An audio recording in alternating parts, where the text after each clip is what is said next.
Praise the lord. ఈరోజు దేవుని వాగ్దానము, నూతన హృదయము మీకిచ్చేదను, నూతన స్వభావము మీకు కలుగజేసేదను, రాతిగుండ మీలో నుండి తీసివేసి మాంసపు గుండెను మీకు ఇచ్చేదను. ఎహెచ్కేల్ గ్రంథము 36వ అధ్యాయము 26వ వచనము. సహోదరి సహోదరులారా, దేవుడు ఇజ్రాయేలీయులతో ఈ మాట పలుకుతున్నాడు. ఇజ్రాయేలీయుల ఆధ్యాత్మిక తిరుగుబాటు కాలం తర్వాత వారిలో ఒక గొప్ప మార్పు తీసుకువస్తానని దేవుడు చేసిన వాగ్దానం ఇది. ఇక్కడ నూతన హృదయము, నూతన స్వభావము మీకు ఇచ్చేదనని చెప్పాడు.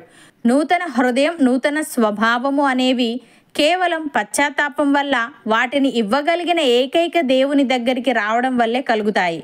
మానవ ప్రయత్నం ద్వారా సాధించగలిగేది కాదు ఇది. విశ్వాస జీవితంలో దేవుడు కలగజేసుకొని అంతరంగంలో ఆయన చేసే పని ద్వారానే ఇది జరుగుతుంది. ఇక్కడ రాతి గుండె మీలో నుండి తీసివేసి మాంసపు గుండెను మీకు ఇచ్చేదనని అన్నాడు.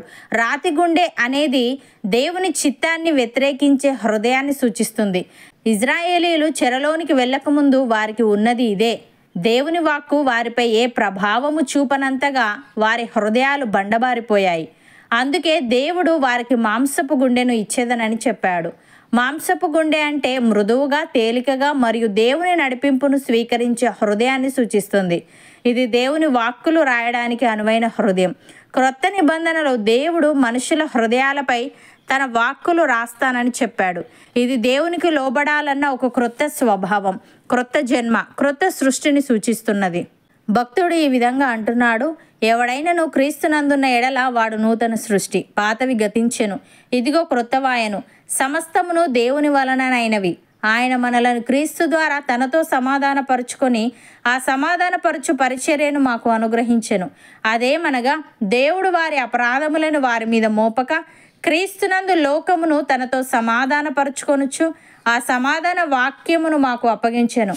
కావున దేవుడు మా ద్వారా వేడుకొనినట్టు మేము క్రీస్తుకు రాయబారులమై దేవునితో సమాధాన పడుడని క్రీస్తు పక్షముగా మిమ్మును బతిమాలుకొనుచున్నాము. ఎందుకనగా మనం ఆయన యందు దేవుని నీతి అగునట్లు పాపమెరుగని ఆయనను మన కోసము పాపముగా చేసెను అని. ప్రియులారా, దేవుడు కరుణా సంపన్నుడై ఉండి మనము మన అపరాధముల చేత చచ్చిన వారమై ఉండినప్పుడు సైతము మనేడల చూపిన తన మహాప్రేమ చేత మనలను క్రీస్తుతో కూడా బ్రతికించెను. కృపచేత మనము రక్షింపబడి ఉన్నాము. క్రీస్తు యేసునందు ఆయన మనకు చేసిన ఉపకారము ద్వారా అత్యధికమైన తన కృపా మహదైశ్వర్యమును రాబో యుగములలో కనుపరచు నిమిత్తము క్రీస్తు యేసునందు మనలను ఆయనతో కూడా లేపి పరలోకమందు ఆయనతో కూడా కూర్చుండబెట్టెను. మనము విశ్వాసము ద్వారా కృపచేతనే రక్షింపబడి ఉన్నాము. ఇది మన వలన కలిగినది కాదు, దేవుని వరమే. అది క్రియల వలన కలిగినది కాదు గనుక ఎవడునూ అతిశయపడ వీలు లేదు. మరియు వాటి యందు మనము నడుచుకొనవలనని దేవుడు ముందుగా సిద్ధపరిచిన సత్క్రియలు చేయుటకై మనము క్రీస్తు యేసునందు సృష్టింపబడిన వారమై ఆయన చేసిన పని అయి ఉన్నాము.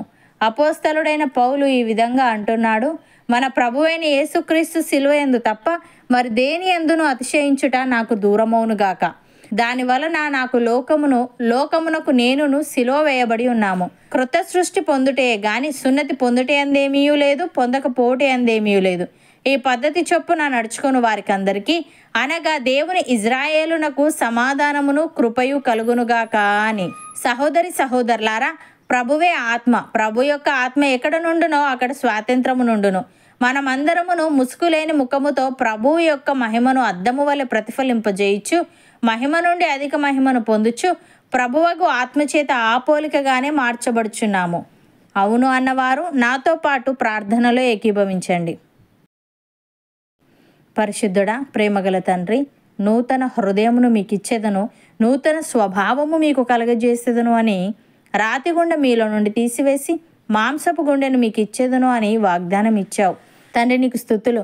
దేవా, మేము నీ యందు విశ్వాసముంచి నీలో నూతన సృష్టిగా మారుటకు సహాయము దయచేయమని, మేము విశ్వాసము ద్వారా కృపచేతనే రక్షింపబడి ఉన్నాము గనుక ఇది మా వలన కలిగినది కాదు గనుక మేము అతిశయపడక వాటి యందు మేము నడుచుకొనవలనని నీవు ముందుగా సిద్ధపరిచిన సత్క్రియలు చేసే వారంగా ఉండుటకు కృప చూపమని, మేమందరమును ముసుకులేని ముఖముతో నీ యొక్క మహిమను అద్దము వలె ప్రతిఫలింపజేయచ్చు, మహిమ నుండి అధిక మహిమను పొందుచు నీ ఆత్మచేత ఆపోలికగానే మార్చబడుటకు కృప చూపమని, సమాధానమును కృపయు మాలో ప్రతి ఒక్కరికి నీ దయచేయమని యేసుక్రీస్తు నామమున ప్రార్థిస్తున్నాము తండ్రి. ఆమెన్.